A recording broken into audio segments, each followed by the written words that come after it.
Howdy, friends.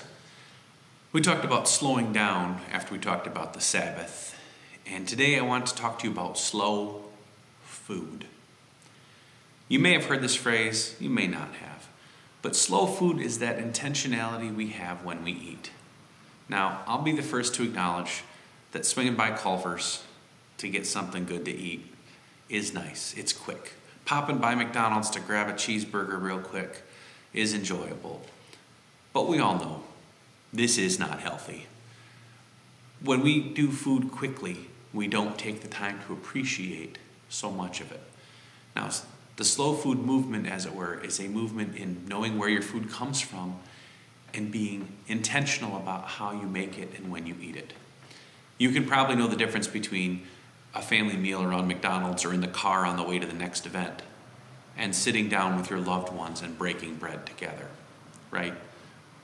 Some days the quick ones are what we need, but we know deep in that the slowness is what we need. Here's some things from the book of James. Be patient, therefore, beloved, until the coming of the Lord. The farmer waits for the precious crop from the earth, being patient with it until it receives the early and late rains. You must also be patient. Strengthen your hearts for the coming of the Lord. Beloved, do not grumble against one another, so you may not be judged. See, the judge is standing at the doors, an example of suffering and patience, beloved. Take the prophets who spoke in the name of the Lord. Indeed, we call blessed those who showed endurance. You have heard of the endurance of Job, and you have seen the purpose of the Lord, and how the Lord is compassionate and merciful.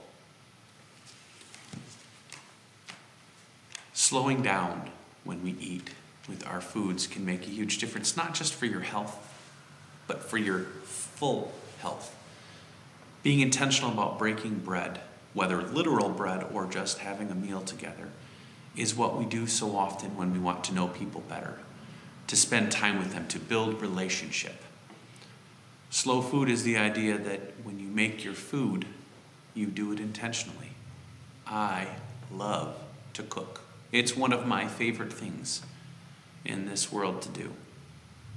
The smells of a fresh loaf of bread coming out of the oven or the simmering sauce on the stove is so much more enjoyable when you sit down around a table and enjoy it as friends and family together than it is shoveling it in your mouth on your way to the next thing. We're rolling into the weekend, and I'm going to encourage you some point in time over this weekend to be intentional about planning a meal together. It doesn't have to be fancy. It can be simple fare. But to be intentional about sitting down with one another and talking and being in relationship, it's good for you. The same thing happens when you think about how we garden and grow. If you rush your harvest and pick too soon, you don't end up with good crops. When you're in the garden, that slow process builds endurance and beautiful fruit that bears for you to enjoy. So this weekend, find some time. Break bread with someone you care about. Enjoy the meal and celebrate God's good creation as you do. Have a fantastic weekend. See you soon.